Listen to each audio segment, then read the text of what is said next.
Hi, it's Finn, and welcome back to another episode of the Coastal Drone Podcast. You might be wondering why I'm here and not over there. Before we dive into today's episode, we want to take a moment to properly acknowledge someone truly special in the drone world, our recent guest, Gabriel Kocher, better known as Gab707. If you're in the FPV community, you already know his name carries weight, not just as a pilot, but as a pioneer. Gabriel isn't just another talented drone pilot, he's a global force. With a P.H.D. in theoretical materials science from McGill University in Montreal, and the kind of engineering mind that builds custom airframes to capture once-in-a-lifetime shots, Gab707 has pushed the boundaries of what's possible in both drone racing and cinematic FPV. He's been a DRL, a Drone Racing League finalist, a Canadian national champion, and a filmmaker whose mountain surfing footage have inspired a generation of drone pilots. Looking back, we realize we may have undersold just how honored we were to have him on the show. So let this be our official thank you. We're grateful for the opportunity to learn from you, and we hope this episode serves as a small tribute to your extraordinary path. Now, with that said, let's jump into our conversation with Gab707. First, we're gonna keep it very simple. Drones. I know nothing about them. Very good, very good. Drones, what was the thing that kind of piqued your interest in drones? How did you get started in this technology, in this medium? Well, first off, thanks for having me. Yeah, you're welcome. It's really cool to chat with you guys. I've seen the podcast a few times. It's cool. It's cool to be here in person. See how the sauce is made. Yeah. Beautiful studio out here. Right, drones. Drones. I actually got into photography first. I was amateur photographer. Just enjoyed learning all about the tech and things. That happened. That was during my studies in Switzerland. Okay. And then we moved then to Canada, and then showing up in Canada, we first moved to Montreal, and we loved the outdoors. So you go outdoors, and the first thing you notice is there's a lot of trees. God, there's a lot of trees in Canada. Yeah. And then people sell you, you just go hiking. It's about 4 hours that way, and then there's a beautiful view in the end. But what they don't tell you is that you hike 4 hours through the woods. You don't see a single thing until you get there anyway. Literally, my wand for drones came in at that moment. Like, I just need pictures, but they need to be taken above the trees, not below the trees. Yeah, you're surrounded constantly. Yeah, and it's just that need to get out into the big space, you know. I used to do a lot of rock climbing and mountaineering and just being outdoors in general, and I just love big spaces and feeling that feeling small, because nature is huge and the world is amazing and you want to see everything. And I feel like drones is something that really allows you to get beyond the usual line of what you normally see on the ground and give you a new perspective, and it's such a liberating feeling, and I think that transmits really well through the images. And anyway, that's why I wanted to get into it. Yeah. So you start in drones, and you start with camera drones, or did you start in FPV? Yeah, so that's the trick. So I was a student back then. You barely make anything. You're just scraping by. I was still, a graduate student by then, now in Montreal, and then it was expensive to buy a drone. You had to buy a Phantom, or back then. This was a mid-20 teens, probably. Yeah. Like I don't think, or at least there might have been some of the Air things, but they were not very good cameras by any DSLR standards. So, I ended up just catching on the FPV drift because you could just build your own thing. And I was like, all right, if we're going to have a bad camera out there, I might as well put my GoPro on it, action camera. And then I just, looked online, YouTube, forums, pieced together my own little drone. That was way more fun. Took me like months to research the parts, to this, to that. I didn't even buy like a ready to buy frame. That was $100. Like, holy, I'm gonna buy $100 just for a frame? Are you crazy? Was that like carbon back then? Yeah, too, it was still? it was still carbon. Still carbon. You can get the G10 versions every time. There was always like the 2 versions. People who are budget conscious. But anyway, I wanted to go full my own way. I basically bought like carbon plates for a helicopter. And then I had like little balsa sticks for my motors. Wow! And it was so modular. Like I thought the whole thing through, and I made basically a quadcopter. But it had the option, you could add more balsa sticks and you could turn that into a hexacopter. Right. And it was a Hobby King like KK2 board. It's like a beautiful controller that's like yay big, it's huge. Yeah. But it has a screen on it, so you could like turn your PID. So you tune it on the fly. Yeah, you just fly a bit, land it, just punch in some PIDs and then fly again. It was amazing. Yeah, so you mentioned building your own drone, and Ian mentioned your credentials earlier. So what's the Venn diagram between theoretical materials and building your own drone? What does that Venn diagram look like? So you forgot the last word in the thing. It's theoretical material science. It's actually a physics degree, so it's a theoretical physics degree. But I don't know that I directly translate anything. But what I do work with is definitely the approach. You learn a scientific approach. You learn to just stay sharp. You learn to when faced with incredible problems, you just break them down into things that you understand. All right, I know this. I can start from here, and then I can make a step, and then hopefully I get to the bigger goal. And that kind of has helped me to just navigate some of the big, hard questions of how cinematography wants to work, or what I want to see in a shot, and how do I make that shot happen. It starts from very basic things, making a drone and things like that. That's helped me a lot in that sense. And then, some physics is good to know, aerodynamics and concepts and things like that. Have a critical approach and be analytical about this entire process. So that's... Yeah. The ground hitting your drone will give an opposite and equal reaction to the drone. Or pine cones. Yeah. Yeah. So you jumped off the deep end and kind of, did you avoid the consumer approach entirely when you got started with this? And you've got into this point where you're building this, you mentioned the hexacopter. So did that get into building or flying cinelifters pretty early on, like beyond the FPV quad high-speed drone side? Yeah, I think we were some of the first with Andy Shendrons to try and make cinelifters and fly just bigger cameras, and it was first not. I mean, it wasn't. It's funny because the whole field of FPV has changed a lot in the past 10 years. Yes. Yeah. And at the start, it was really, even just flying a GoPro was, if you wanted to have a successful, let's take it from the shooting side of things, you want to film something, you had to have your stuff working. It needed to be well tuned, like really well tuned. It had to be a really good frame, because otherwise the footage would come back shaky, and there's no stabilization in post. There's no gyro flow. There's no GoPro quick. There's no all the things you take for none granted. of the things. Yeah, it's so easy nowadays. Anyway, so that learning experience was really tricky. Like, first, how do you make a GoPro do this and that, and then how do you articulate cameras, and how do you do a reverse shot, and then suddenly everyone was blowing somebody's mind with some new kind of trick. Someone put a 360 camera on it, so everyone was like, "Whoa, no way, he just did that!" Yeah, and then the transition to then cinema cameras was also the same kind of really hard, like, all right, let's try to do it. And I remember spending like a whole summer trying to fly a Komodo properly and not come back with shaky footage, because it was the whole approach again. Like, we were starting to get some, for GoPros, we were starting to get, gyro-based stabilization, which is what we do nowadays, which is so nice and convenient. There was none of that for the bigger cameras. So for the bigger cameras, we had to go all the way back to, how do we just make an image look good, stock? And then the electronics weren't there. The power in the motors wasn't there. As the code wasn't as good, the Betaflight code or iNav or whatever it was, it wasn't as good. So it was a lot of tricky engineering, and try to get it right, try to get all the parameters dialed.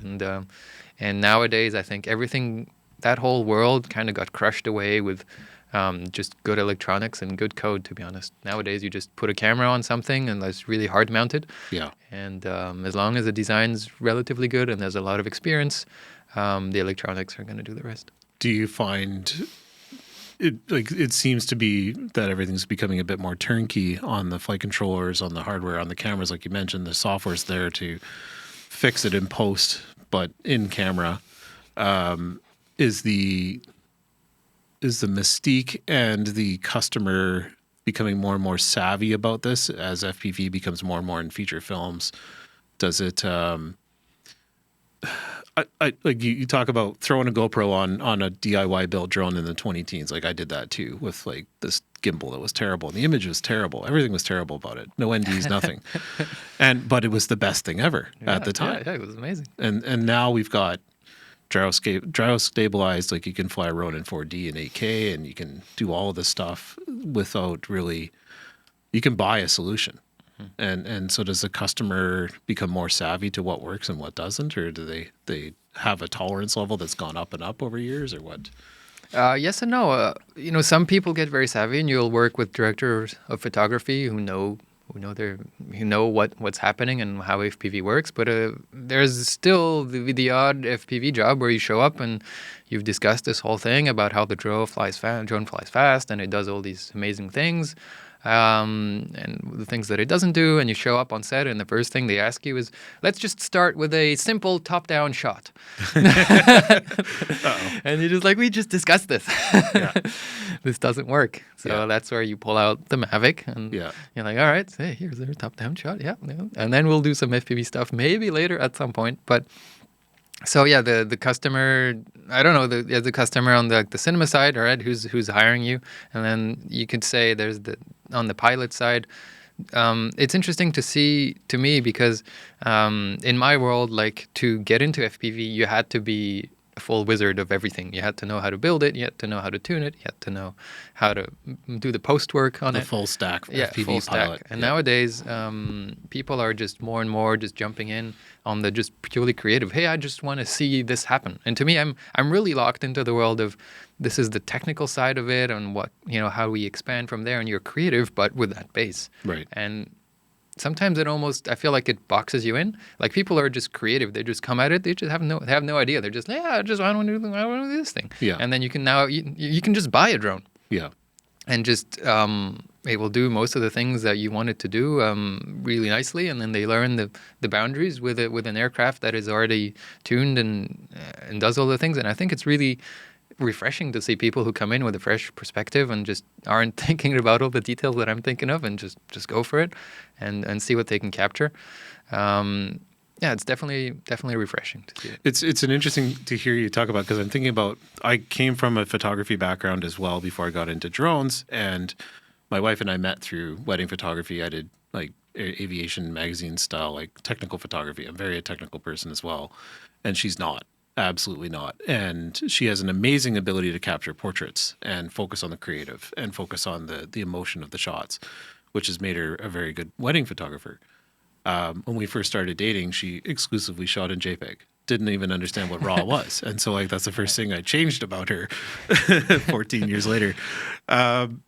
But it was interesting to have a perspective. There's a lot of, I would say, in the field the circles that I traveled in, you would see people that are like, I spent years mastering my technical craft and mastering the professionalism. Like, you have to have two bodies, you have to have all these tools, you have to have lights, you have to understand how a Sekonic works and all this stuff. And then someone just gets a camera and then starts a business, and instantly they're making $500,000 a week with one Rebel and one SD card. And so it's interesting to hear, like, your perspective on now. Like you said, you can either build from the ground up, or, I don't know if it's the right phrase, but like, write checks to get in, basically, like to get the right equipment and just focus on the creative side of it and be that, and still contribute to the art, right, at the same time. So I mean, if I was getting into it right now, I would probably not go down the rabbit hole building my own thing, right? Yeah. You just go online and find something relatively cheap, China, just get a thing and it works. And I've tried a couple times, like the DIY approach. I've tried modifying the Avata 1 into the 3.5 inch, and I now have a box full of screws. So it's still not done, right? Lots of burnt out electronics at the coastal office. Yeah. I hear that's a great platform once you get it running, though. A friend has it, and he says it's absolutely amazing. I'm sure it is. I really want to finish it. I just time is the enemy, right, when it comes to this. So you mentioned, kind of like you said, you had to be the full stack FPV pilot.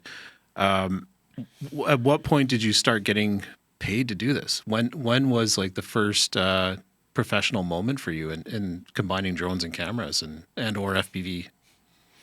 It wasn't really a thought to me to make it a professional career. It never really was. I think I just kind of winged it, one thing at a time, and then here we are 10 years later, and that's actually all I do.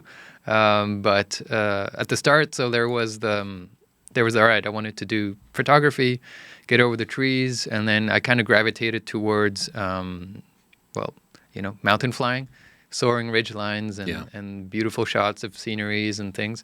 And that kind of got on YouTube. and that actually got me some success back in the day. I got like one video that made 1 million views, and that was a huge number back then. Nowadays, Still with is. influencer, It still is. Don't discredit yourself. Back then, it was a huge deal, Yeah. and then it blew up on Reddit, and I think that was the start of not even gyro-based stabilization. There was no, and then it was post-stabilization, but that was real steady back then. Right. Ian McIntosh had done like the one stabilization for me, and it just blew everyone's mind because I was like, how can a guy just slap a thing together and just capture footage that's fit to be in a movie? Looks like a Cineflex. Right, Yeah. right. Yeah. There's no way. And that was a big moment. That was an FPV moment that I think that doing that really inspired a lot of people, and it would. Anyway, so moving from there, some people saw some of that stuff, and one of my first, I guess, kind of professional gigs was snowboarding. Right. Was backcountry snowboarding with Torstein Horgmo from Shredbots. So I was living in Montreal, and then it's a fun story that I like to tell because it kind of tells you how action sports people kind of sometimes work. But it's the end of the season. It's like April or something, and they're in Whistler. They're all stationed up in Whistler, so it's the other side of Canada. It's And anyway, they're just kind of looking at the weather and like, you know what, in 3 days it's going to be good. And then so they start getting ready, they start building jumps, and they hit me up. All right, hey, do you want to come out? I was like, okay, sure. I'm like in the middle of studying in Montreal. Okay, I'll get on a flight like Friday night, 5 p.m. land via VR at like 11 p.m. midnight, and then Which is like 3 a.m. for you. Yeah, and then the 2-hour cab ride, $300 cab ride to Whistler. Ugh. In the dark. Haven't met anybody yet. And then I just have a text somewhere that says, yeah, it's the house on the left there, and you walk up the staircase, and you're in the room on the left. Okay, so you go up in the room on the left. Yeah, find the room. It's like 2 a.m. Okay, and then I gotta get my stuff ready tomorrow. We have a heli at 6 a.m. So yeah, so I start getting my stuff ready, charging my batteries, getting my drones. Anyway, sleep an hour, get back up. Get in the car, get in a helicopter, and then get dropped off on a mountain somewhere. And I had basically no experience really filming anything. So I mean, that's filming mountains and things like that. That was the experience I was building on. Yeah. It's like, hey, I'd done some cool scenic flights in the mountains, and we're trying to bring this to snowboarding and see how we can mesh the two together. No one ever really done action sports filming like we see a lot today. But Right. So we were just trying to figure out what we could do with these things and what the payoff would be. Anyway, so helicopter, land at the top of a mountain. Still, I was with one of the riders with Vernie. It was really fun. We land at the top of the mountain, and then we just hear the snowmobiles coming up. Anyway, we finally meet Torstein, rock star, showing up on this snowmobile, and then took us to a jump, and then we had a really cool session up there. But for example, the first thing I did was I plug my machine in and then put my goggles on and confident it's going to be amazing, and then realize I can't see anything. Oh, no. It's so bright up there, and my cameras are fully blown out. It's white. I just see white, literally fully saturated, white pixels. And then anyway, I started trying to make ND filters for my FPV camera, and it was It was a bit of a moment. Yeah. But then what we ended up capturing was really awesome, and captured a lot of things that are really reminiscent of what people shoot nowadays. And that was the first kind of foray to backcountry snowboarding with an FPV drone. Anyway, that was kind of my start. Is doing that, and that's the first time that I got to be in a bit of a film, I guess, so that someone else was doing instead of my own little videos. Self-directed. Yeah. So from there on, there was generally like little FPV things here and there. People wanted FPV on something, and then kind of one thing led to another. One thing led to another, and then you end up in the drone racing league. Right. So you go from chasing snowboarders to chasing trophies. Mm-hmm. How's that for a segue? Don't let it get to your head. So It's the cough syrup. yeah, race day opens on the Drone Racing League. What is Gab707's preparation like on the morning of a big race? Well, and what is just the process to Yeah. get there. Mm-hmm. Well, the Drone Racing League was kind of a different avenue. Is with a buddy of mine. Just how it worked back then is you had no idea who it was, and you find groups on where was it? Anyway, on forums, on things, and you find the local people who are doing drone racing, and they happen to be setting up something in Montreal, got together, made friends. And then, we started just racing locally. We started from Montreal going to a lot of Joe Scully's races. He was hosting races in the Hamilton area, because that's where he's from. And then if you don't know Joe Scully, he's one of the main men behind drone racing and commentating and running a lot of these races nowadays for MultiGP. But back then he was kind of a solo, running a lot of some of the first like drone nationals in Canada. He Wow. kind of ran those just self-proclaimed nationals, but that there was no No one else is doing it, so there, you are the there was nationals. no governing body for this before, so he just made them happen and thought Right. really saw the vision of a sport coming together there. Wow. Anyway, so I raced a lot with him, and then we happened to race a lot of some other competitive pilots who saw me race. I had like box goggles. People nowadays don't even know the struggle that it was, but I had a foam box. It was like huge, like big thing on top of your face. Yeah. And it had a screen that as soon as you got any kind of interference, it had a blue screen. So it would, you'd be racing along and then someone like fly in front of you, analog video, right? Someone would fly in front of you. Normally it would just go and then come back. With those goggles, it went blue screen and then come back. And wait to resync, yeah. Right, and then resync again. And I raced with those things. I had the foam box strapped to my controller, and then I was holding that onto my face. Wow. It was a very awkward thing. I'd usually be on the ground, kind of sat on the ground, and then just would hunker down on my controller to fly like that. And people were very impressed that I was able to beat them like that. It was very fun. But anyway, that got me a ticket to the Drone Racing League, so I had to learn to fly with nice fancy goggles, because then they gave me fancy goggles. Yeah. Didn't have any fancy goggles before. And if for audience, if you haven't heard that, like the Drone Racing League is a formula racing league, so all the hardware is provided. Are the controllers and goggles provided as part of that, or is that? Yeah, they really try to make the stock concept go as far as possible, and then you have a pilot deck, and all the pilots sit there, and you never actually touch a drone. You never touch any other gear. You can only pick up the controller when they tell you, all right, the drones are on the line, they're ready to go, they're armed, safety is clear. All right, then you can pick up your controller and you can put your goggles on. There's a little knob, you can tune your rates. There's like a few preset banks, and that's really all the contact you have with the tech is picking up your controller and putting your goggles on. But it's fun because it makes the racing really fair in a way that it's not about how much work you've put into your drone and how many drones you have and how much money you have in your bank account, how many drones could you build and destroy before you came here. Yeah. So it makes it fair, just all about skill and about vision and about grit, perseverance, and line choices and all those things. This video is brought to you by us, Coastal Drone. Whether you're looking to get your advanced pilot certificate, basic pilot certificate, or FAA Part 107, we've got all of the courses available on our website, coastaldrone.co. Whether you're an individual or a group looking for a group discount to train multiple pilots, please visit us on our website. Again, that's coastaldrone.co. Save some time, save some money, and we'll see you there. So nowadays there's maybe what's the recruitment process gone to now with this? Because as someone that's entering the field now, like is there a path for someone to get into this? Like YouTube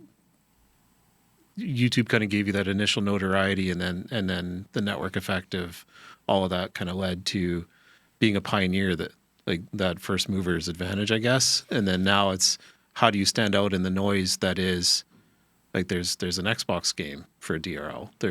Is that a valid recruitment process for people to move towards getting into the real show, I guess? Yes and no. I think so. My recruitment kind of came in mostly as a racer. So there was some notoriety, but it was really just being out there and racing with some of the best pilots around, and then showing them what you had. Okay. And that really got me places. I think is just racing well and being out there. Nowadays, times have changed. You have simulators. They generally have a qualifying. Called the tryouts. You can get into the DRL through tryouts on the simulator race. It's fully simulator racing. There's a whole community around that as well. There's a whole community of simmers who regularly get on, and even if you don't necessarily win the tryouts, as long as you can show your worth, sometimes you will get an invite on standout performances. But then you can also get in generally through good performance, obviously in normal, grassroots racing. Yeah. As long as you can prove yourself and you can always be on the top spots, you can be consistently fast and have some good results. Generally, you will also get a ticket at some point. Yeah, and I should clarify and apologize. It probably came across like I was saying notoriety was the reason. You actually won pretty much all your races, and the consistent performance was a big part of it. So, do you still compete in the MultiGP at Canada level, or do you still get involved? Or I don't really get involved too much anymore. It's just that I've done a lot of racing. Yeah. Really done a lot. Like I stayed on DRL for a record 7 years. And that's a lot of training every year that you do, every year through the summer and through the winter. And it's not because it's nice out or because it's bad weather out there. You can just call it. You have to be out there. You have to keep training, even included, renting spaces really at a really high price just to be able to do a few hours of training before an event. And at some point when I decided to retire, it had its own reasons, but I don't know, the pressure was off and I didn't really need to go racing anymore. Right. And while I still enjoy racing. There's all the, it's still, I guess I do drones now for work. And so that means the whole prep, for example, is a thing. Like when you prepare your drones, is charging batteries, is making sure your screws are tight, getting all your gear, making your spares, making a plan. These are things that I do for work, and then I don't necessarily want to do those again just for a fun Sunday afternoon. So it's probably the same thing as anyone, if you're a driver professionally, you're probably not going to go just drive around just for fun on a weekend. So it's kind of the same feeling. It's just it takes more energy for me to, all right, give myself the boost in the backside and let's go and let's do it. I mean, I went out for the Canadian Nationals last year, but I had barely practiced for it. But I mean, it was all right. Yeah. It went all right. Yeah. Could you beat Ian in a race? 100%. No, 1,000% for sure. I can't make it around one lap without destroying a drone. And of course, my secret weapon is I just show up with DJI gear and shut everyone else down. So very good. So yeah, Win by stomping on frequencies, occupying the radio waves. Yeah, the spread spectrum approach.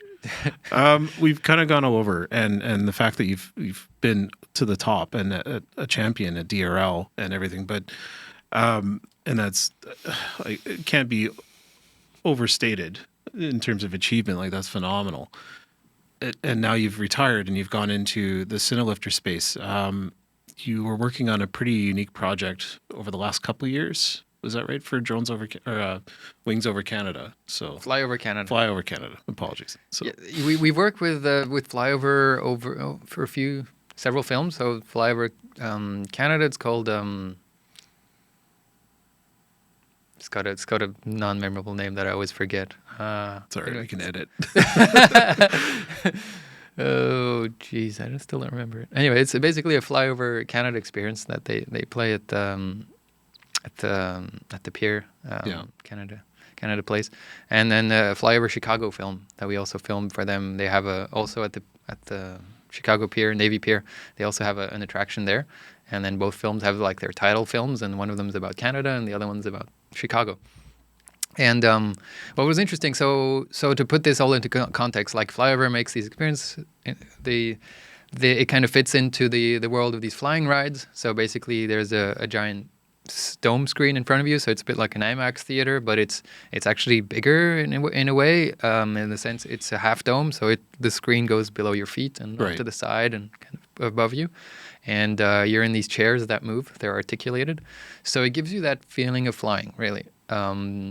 And I think when I first started chatting with them, I felt like, wow, this is, just thinking back to myself when I was trying to make those videos, just soaring ridgelines in the mountains, just for the love of trying to share the experience of flight and that feeling that you get when you just feel free like a bird. Basically, this is it. This is the grand scale of this. Yeah. It's a ginormous screen, and you make the seats move, and there's wind in your face. Oh, and there's mist in your face too. It's like, okay. Do they still pump in the smell too? Yeah, there's a bit of smell. Yeah, there's a bit of something. And it just feels in, like, yeah, this is yeah. If you had a few $1,000,000 and you wanted to throw it at, let's make that experience like really big, and not just watch it on a screen, like make this as big as it gets. This is it. Yeah. Anyway, so when that was I mean, it's a huge project for me because it lasted several years and it was a huge commitment as well because, so a lot of these films were shot on helicopters. Right. So you put a head on the helicopter and it follows the helicopter movements, and sometimes you have to, CG out some of the rotor blades because they're really long, but otherwise they have a good turnkey solution, and they had done a few things with drones, but yeah, what we really wanted was to take that feeling of flying like a helicopter to a drone, and obviously you needed some sort of an FPV drone. That's the best way to describe it and to get the feel for that. But mostly there was a huge technical challenge because you can imagine the amount of the field of view you need to have is ginormous. You need to see straight down, you need to see straight off to the sides and everything in between. This is a multi-camera rig, right? No. So Okay. yeah, I guess it's not NDA information. Okay, It's sure. a single. Sorry, No, it's a if- single camera. It's a single camera. It's a super wide lens. Okay. That just covers everything. But the problem is you need to stabilize that lens, and it needs to not see the drone essentially, which already, if you know anything about drone engineering, suddenly poses a lot of problems of head scratchers as well. That means it's a cinema camera, so it's going to weigh like 4 or 5 pounds, and then there's a lens on there that's going to weigh another 3, 4, 5 pounds, and then it needs to be stabilized, right? Because it's a ginormous screen, so every tiny detail on the screen matters. It needs a stabilizer, so it needs a gimbal. All right, well, that's another 10 pounds, and that needs to not see the drone, so that means to be at the very front of the aircraft, and then you need to counterbalance that, basically, right? And that's led me down a whole rabbit hole of making that fly and making that fly well and making that fly to the point of, because people see FPV footage and, that's shot with the GoPro on social media, and you're like, oh, wow, amazing dive, amazing thing. Oh, you can just rip through. And that, anyway, that's what we wanted to capture is, what the essence of FPV is dive bombing buildings, is soaring ridgelines, is flying into a building, is that kind of fly through feeling, is like through the people, just in with people, with things, and just being surrounded by the action, and that give you that front row seat, which is really what FPV is good with.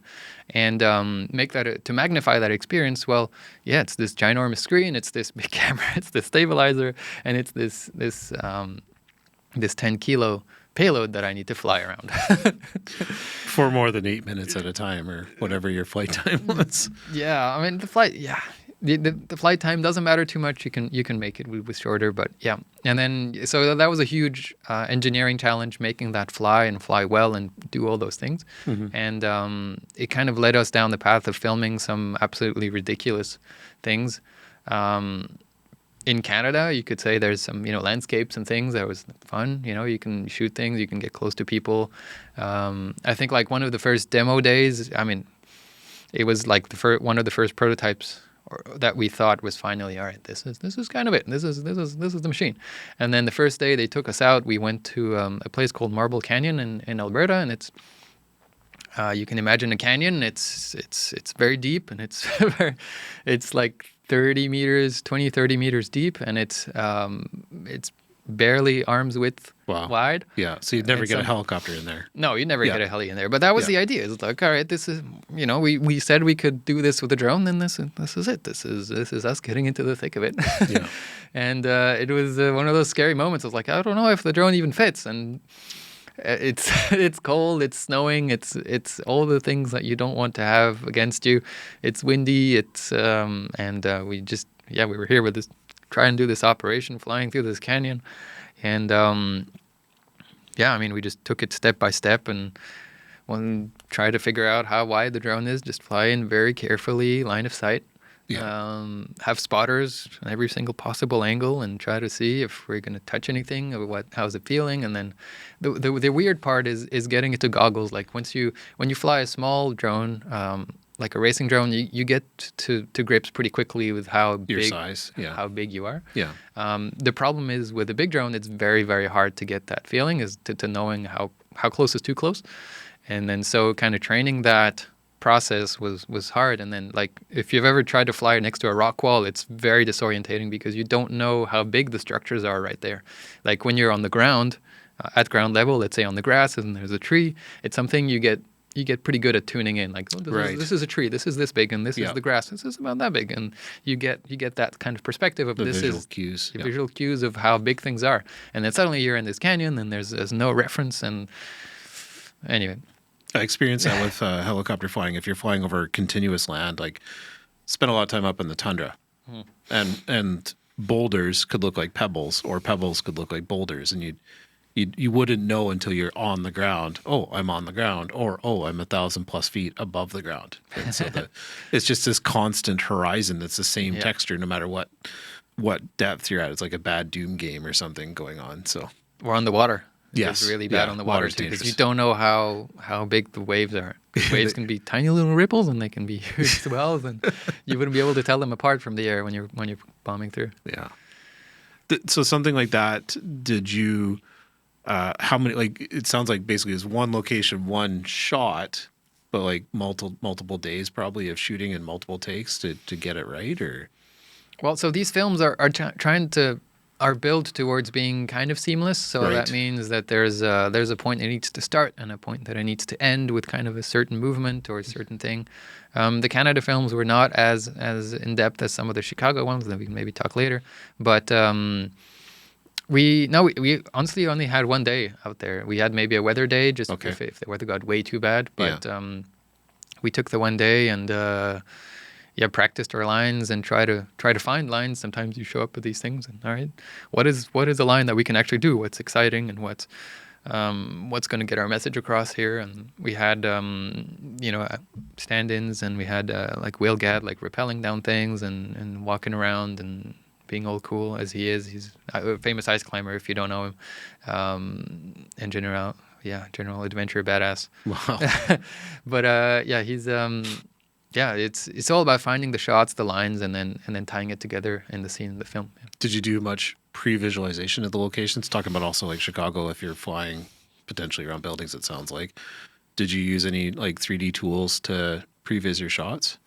So in Chicago, Chicago was a very different beast in a way, because that one was actually shot, which I hope people can get to see this thing everywhere in the world. It's a monumental cinematography piece, in a sense that it's like a 9-minute film, and the whole thing is seamless.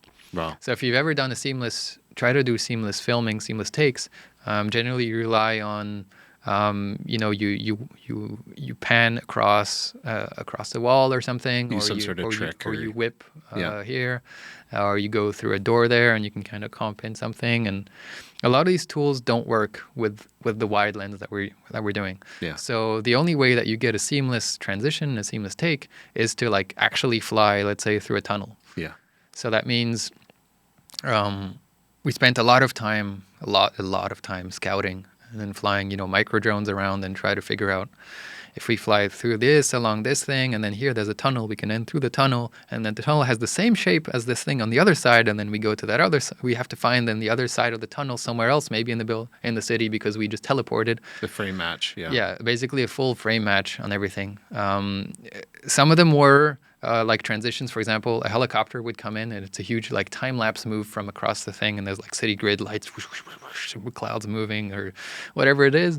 And then I had to basically, with the drone, then basically match the exact same flight path. Wow. So that we could have a seamless transition, so that you never notice it. Like the time of day changes, because we would shoot at a slightly different time of day voluntarily, but it creates incredible scenes. For example, you're coming in at night, and then as we transition to the drone shot, like the sun rises. Wow. So there's a slow fade of the sun just rose, whoa, and then you start flying around buildings and dive bombing and the peaks. It's That one took a lot of planning just because of how we had to line everything up and the seamless takes.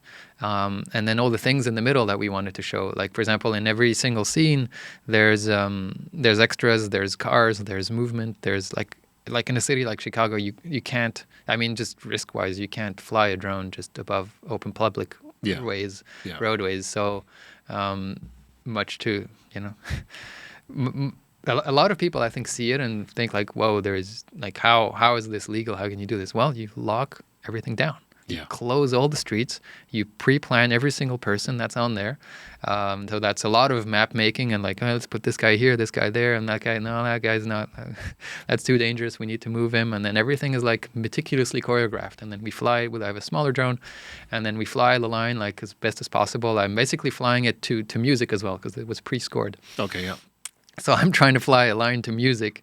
I know that on the beat here, boom, I need to be at the start of the shot, and on the beat there, boom, I need to be at the exit of the shot. Wow. And everything in between is all meticulously timed. And then I know that at the count of 13, the car is supposed to cross here, and that's when I need to meet it. I need to pass by the car, and then there's those guys that are going to start moving, but I don't want to be late because if I go late, I'm going to fly like straight across someone's walking path. So it's all like a choreography that we rehearse with a smaller drone first. And then once we're okay, we've finally done it.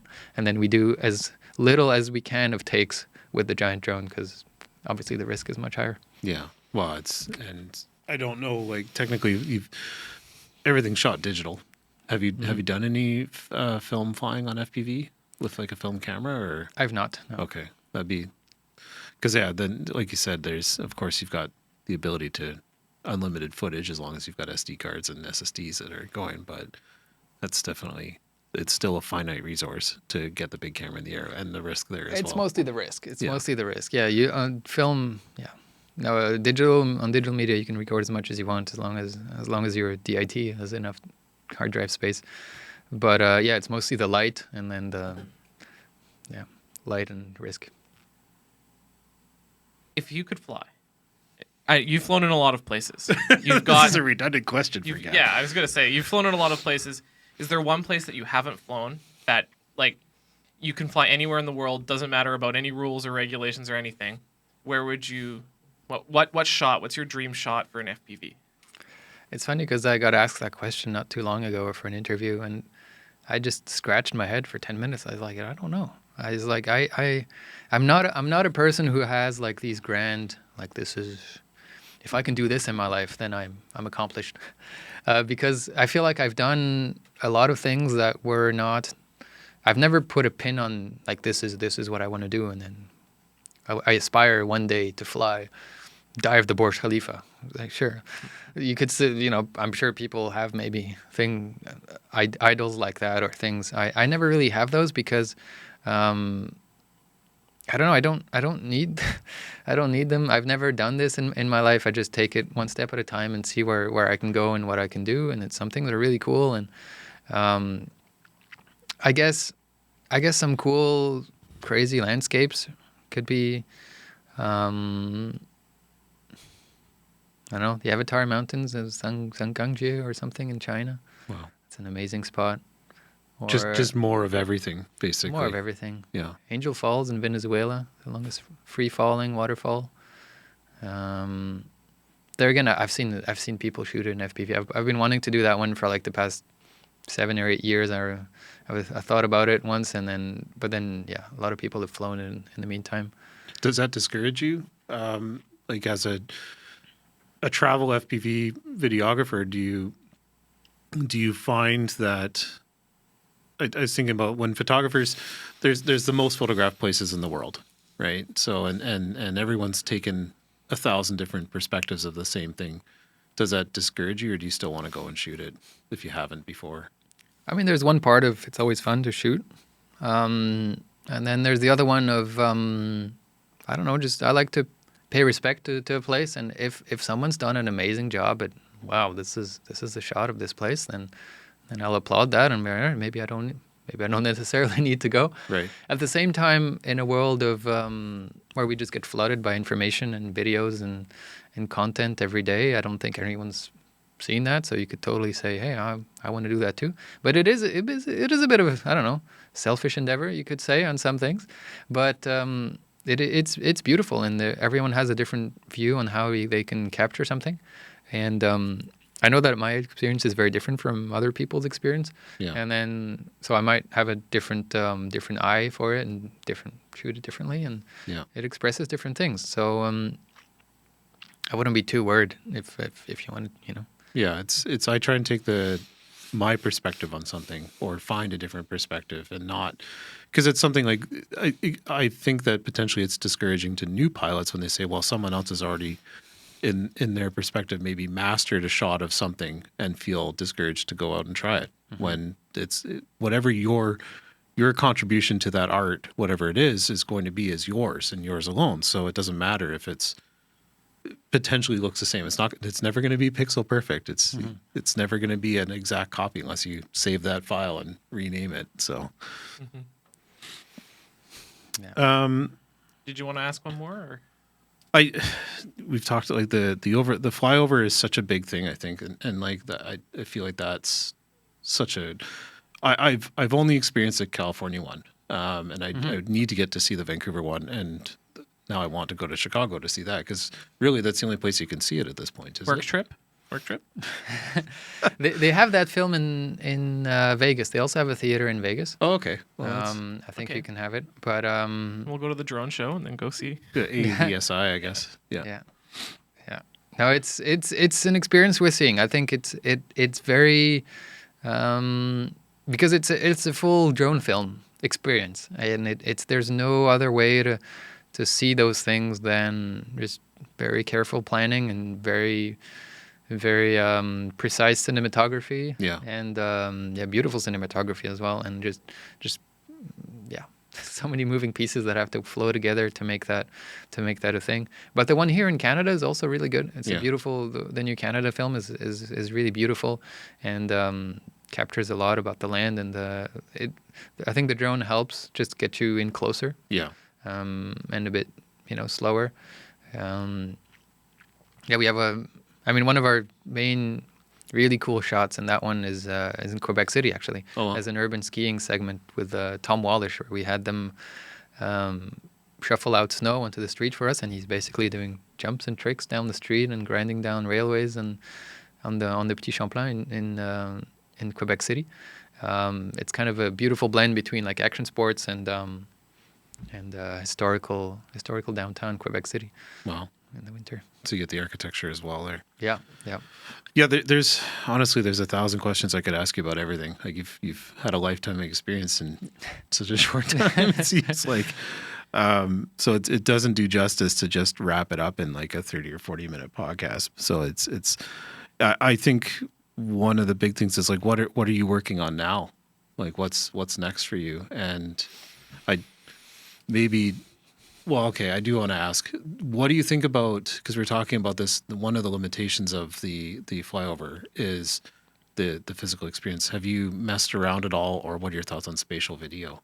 Like getting into VR video, is that something that's coming, or? So yeah, that's something I guess that I cannot talk about too much, but we've done some work for some people in the VR space. Yeah. And we're just eagerly waiting to see what they do with it. Right. The VR space is a bit weird. It's a bit different. You don't want to get people nauseous when they're in their headsets. And there's a much more codified set of rules of what you can and cannot do, because people have that physical experience of being sat in a chair with a thing that's just hugging their face. Yeah. And it's different from being in a theater in a seat that's moving. You've got cues, yeah. You've got cues and you've got wind, and that really helps. Because we do a lot of pre-screening, for example, of the films, and when you're just sat in a chair that's not moving, and the images are like rotating around you, and like whoa, like I'm okay with it. But if you sit in there for like an hour, like as we're trimming through footage, testing take B, I don't know, doing all those kinds of things, you get nauseous at some point. Like your stomach's like, take me out of here. Yeah. But so when you're in a VR headset, well, you have that cue of I'm sat in my chair, and you can't make people do all these dizzying things. It has to be much more clean, much more codified. So it's an interesting world to be in. yeah, I'm hoping to see those out at some point. Okay. But you were asking me what I was doing these days. I guess a lot of my work, evolves around building the next thing. Like we spoke a lot about how